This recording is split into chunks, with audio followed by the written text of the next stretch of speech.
पुरुषसूक्तम्। ॐ सहस्रशीर्षा पुरुषः सहस्राक्षः सहस्रपात् स भूमिं विश्वतो वृत्वा अत्यतिष्ठद्दशाङ्गुलम्। पुरुष एवेदगुं सर्वं यद्भूतं यच्च भव्यम् उतामृतत्वस्येशानः यदन्नेनातिरोहति। एतावानस्य महिमा अतो ज्यायागुश्च पूरुषः।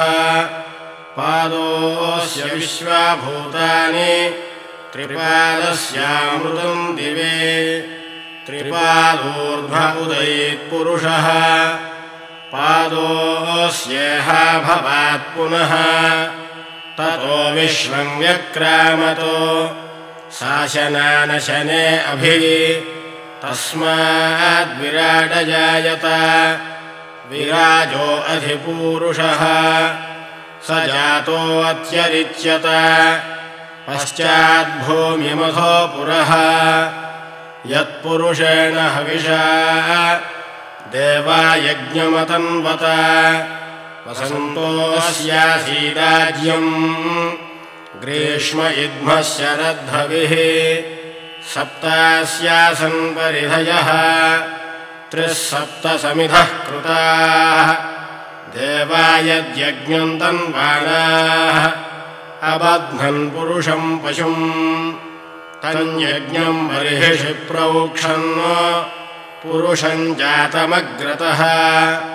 तेन देवा अयजन्त साध्यार्षयश्च ये। तस्माद्यज्ञात् सर्वहुतः सम्भृतम् पृषदाज्यम्। पशोगुस्तागुश्चक्रे वायव्यान् आरण्यान् ग्राम्याश्च ये। तस्माद्यज्ञात् सर्वहुतः ऋचः सामानि जज्ञिरे छन्दागुंसि जज्ञिरे। तस्मात् यजोस्तस्मादजायत तस्मादश्वा अजायन्त। ये केचोभयादतः गावो हजज्ञिरे। तस्माज्जाता अजावयः। यत्पुरुषं यदधो कतिधा व्यकल्पयन्। मुखं किमस्य कौ बाहु कावूरूपादावुच्येते। ब्राह्मणोऽस्य मुखमासीत् बाहुराजन्यः कृतः।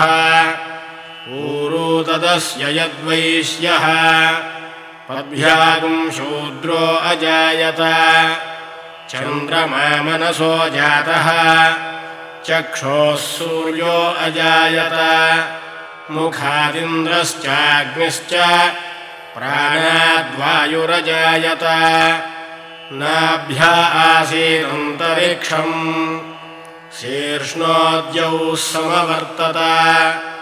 पद्भ्याम् भूमिर्दिशः श्रोत्रात् तथा लोकागुम् अकल्पयन्। वेदाहमेतम् पुरुषम् महान्तम् आदित्यवर्णम् तमसस्तु पारे। सर्वाणि रूपाणि विचित्य धीरः नामानि कृत्वाभिवदन् यदास्ते।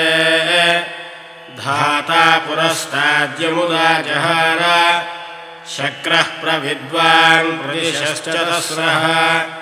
तमेवं विद्वानमृत इह भवति नान्यः पन्था अयनाय विद्यते।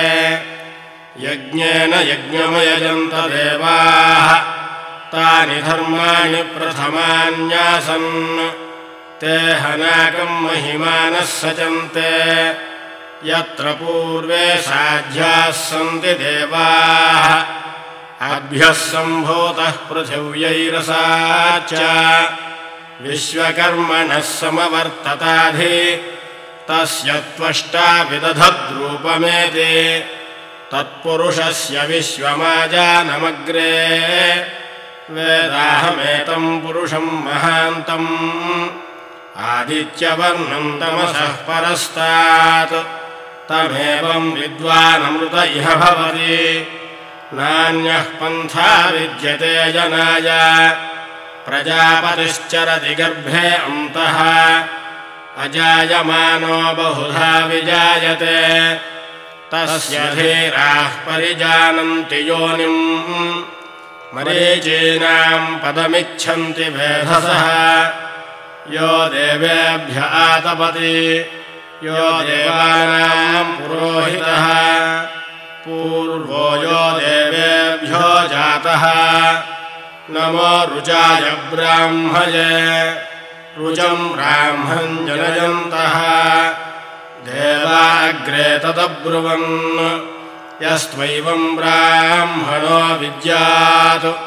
तस्य देवा असंवशे ह्रीश्च च लक्ष्मीश्च पत्न्यौ अहोरात्रे पार्श्वे नक्षत्राणि रूपम् अश्विनौ व्यात्तम् इष्टं मनिषाण अमुं मनिषाण सर्वं मनिषाण तच्छञ्जोरावृणीमहे गातुं यज्ञाय गातुं यज्ञपतये दैवी स्वस्तिरस्तु नः स्वस्तिर्मानुषेभ्यः ऊर्ध्वं जिगातु भेषजम् शन्नो अस्तु द्विपदे शञ्चतुष्पदे ॐ शान्तिः शान्तिः शान्तिः।